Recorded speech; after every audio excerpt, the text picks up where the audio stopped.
Emmanuel Macron जो हैं उन्होंने प्राइम मिनिस्टर मोदी को as a guest of honour जो है वो नेशनल डे की परेड के ऊपर बुलाया है। आप ये इमेजिन करें, एक साउथ एशियन मुल्क का प्राइम मिनिस्टर जो है, जो कि कॉलोनी रहा है ग्रेट ब्रिटेन की, वो जा रहा है as a national day guest के तौर पे। यूरोप से किसी को नहीं लिया, अमेरिका से नहीं बुलाया, ऑस्ट्रेलिया से नहीं बुलाया।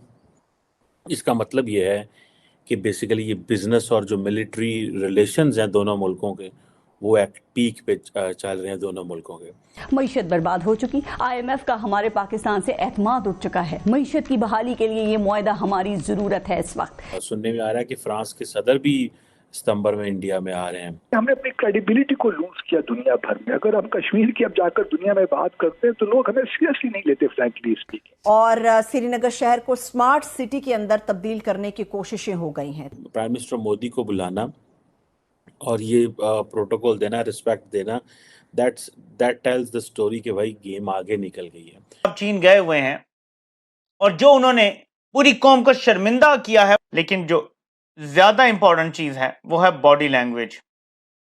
आंखें झुकी हुई, कंधे गिरे हुए, एक हारे हुए शख्स की ये बॉडी लैंग्वेज थी।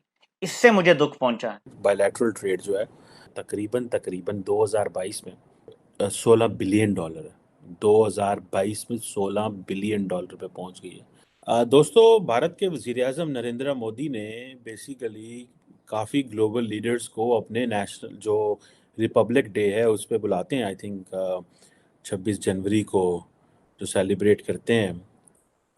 तो अभी फ्रांस के सदर इमैनुअल मैक्रोन जो हैं उन्होंने प्राइम मिनिस्टर मोदी को इस साल बेस्टाइल डे पे बुलाया है, जो कि नॉर्मली फ्रांस का नेशनल डे जो होता है, जो हर साल 14 जुलाई को मनाया जाता है। मुझे एक दफ़ा इत्तेफाक हुआ, I was in Paris on 14 July I think 2019 में, तो मैंने वो देखा जो इनका नेशनल डे है। ये जितना भी शांज़ेलीज़े का एरिया है या जहाँ पे आईफिल टावर है, ये सारे एरिया को वो खाली करा लेते हैं और बड़ा ज़बरदस्त किस्म की मिलिट्री परेड और बहुत कुछ होता है वहाँ पे। एक प्रॉपर ज़ाहिर बात है इसकी हिस्ट्री है, लेकिन मैं इसको ज़ाहिर बात है इंडिया फ्रांस ताल्लुकात के हवाले से देख रहा हूँ।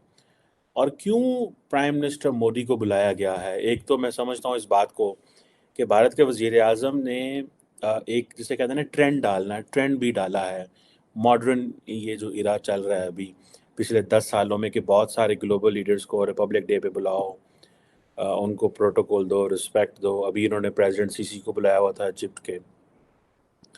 सो अभी प्राइम मिनिस्टर मोदी को as a guest of honour जो है वो नेशनल डे की परेड के ऊपर बुलाया है। तो आप ये इमेजिन करें, एक साउथ एशियन मुल्क का प्राइम मिनिस्टर जो है, जो कि कॉलोनी रहा है ग्रेट ब्रिटेन की, वो जा रहा है as a national day guest के तौर पे। यूरोप से किसी को नहीं लिया, अमेरिका से नहीं बुलाया, ऑस्ट्रेलिया से नहीं बुलाया। इसका मतलब ये है कि बेसिकली ये बिजनेस और जो मिलिट्री रिलेशंस हैं दोनों मुल्कों के, वो एक पीक पे चल रहे हैं दोनों मुल्कों के। और इसको दो ही एंगल से देखा जा सकता है कि जी बिजनेस बहुत तेज़ी से इन दोनों मुल्कों का जा रहा आगे माजरत चाहता हूँ, और मिलिट्री बायलैटरल ताल्लुकात जो हैं वो जो है वो बड़ा इम्पॉर्टेंट है। इंडिया आपको पता है दुनिया का मोस्ट पॉपुलेटेड कंट्री है, देन फिर G20 की मेंबरशिप भी है, अभी खैर चलें SCO की भी है, लेकिन वो ऑब्वियसली फ्रेंच को अच्छी नहीं लगी।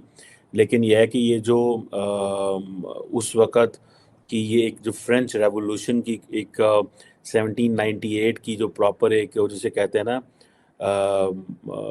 उसकी एक रेयर ये कहता है ये प्रिविलेज है, ठीक है, कि इंडिया जो कि फ्रांस का बहुत क्लोजेस्ट अलाय है। क्या पाकिस्तान इस वक्त यूरोप में ऐसा कोई अलाय रखता है? नहीं। सो इट मीन्स कि हमारी जो पिछले 75 साल में दुनिया ने पाकिस्तान को सीरियस नहीं लिया, ठीक है जी। अब शांज़ेलीज़े पे आप जाके देखें, वो परेड होगी शांज़ेलीज़े एवेन्यू के ऊपर, बड़ा ज़बरदस्त खूबसूरत शांज़ेलीज़े एवेन्यू है, और वहाँ पे एयरफोर्स जेट फ्लाई कर रहे होंगे।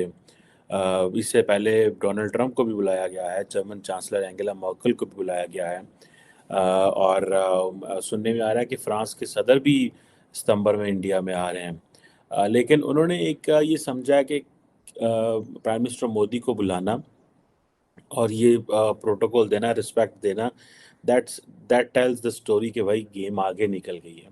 پھر دوسرا یہ ہے کہ فرانس نے انڈیا کو بھی آؤٹ ریچ کیا ہے کہ اور فرانس چائنا کے ساتھ بھی اچھے تعلقات رکھنا چاہتا ہے. اور میں آپ کو بات بتاؤں، ایک وقت آئے گا کہ France will be among those countries, not Russia, France will be among those countries جو کہ انڈیا کو فیور لے کے دیں گے چائنا سے.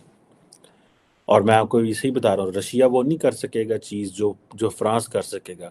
دا ریزن بیہائنڈ اس کہ جو فرانس ہے اس کو چائنیز جو ہیں وہ فیور دینا چاہتے ہیں، because they are major western ally of the United States. Basically they are a part of, وہی تو ویسٹ ہیں، فرانس جرمنی یہی تو ویسٹ ہیں. تو فرانس کل کو ایک اسپیس دے گا انڈیا کو وین اٹ کمز ٹو، اگر انڈیا چائنا کے حالات کو خراب ہوتے ہیں. اور یہ آپ دیکھیے گا کہ جسے کہتے ہیں نا کہ، اور فرانس اٹ سیلف آپ کو پتہ ہے انڈو پیسفک میں بڑا انٹرسٹڈ ہے، ٹھیک ہے جی. اور ابھی آپ کو پتہ ہے کہ جو فرانس کی جو سیل ہے انڈیا کو، وہ تقریباً 2022 میں، ٹھیک ہے جی، وہ $16 بلین ہے. 2022 میں $16 بلین پہ پہنچ گئی ہے. سو اب آپ اسے امیجن کر سکتے ہیں.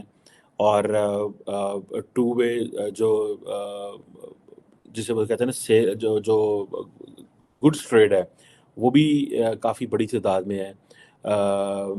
لیکن سوری، جو بائیلیٹرل ٹریڈ میں کہنا چاہتا ہوں، ناٹ دوسری ٹریڈ، بائیلیٹرل ٹریڈ جو ہے ٹو وے جسے گڈس ٹریڈ کہتے ہیں، وہ $16 بلین پہ چلی گئی ہے، جس میں جو فرینچ ایئر کرافٹ ہیں وہ اس نے بیسیکلی اس کو زیادہ اہمیت دی ہے. First army in chief of any of the friendly countries of China who is visiting China now after the pandemic. آگے بھی سناتا ہوں آپ کو کہ کس کے ساتھ یہ ملتا جلتا ہے. بات صرف انگریزی کی نہیں ہے، لیکن جو زیادہ امپورٹنٹ چیز ہے وہ ہے باڈی لینگویج. آنکھیں جھکی ہوئی، کندھے گرے ہوئے، ایک ہارے ہوئے شخص کی یہ باڈی لینگویج تھی. اس سے مجھے دکھ پہنچا ہے. دوسرا دکھ جو مجھے پہنچا ہے کہ انگریزی ہماری مادری زبان نہیں ہے. اگر آپ کو اس پہ عبور حاصل نہیں ہے، کوئی شرمندگی کی بات نہیں. اور ایسے ہی تمام جانکاریوں کے لیے ہماری ویڈیو کو لائک کریں، سبسکرائب کریں اور بیل آئیکن کو دبانا نہ بھولیں.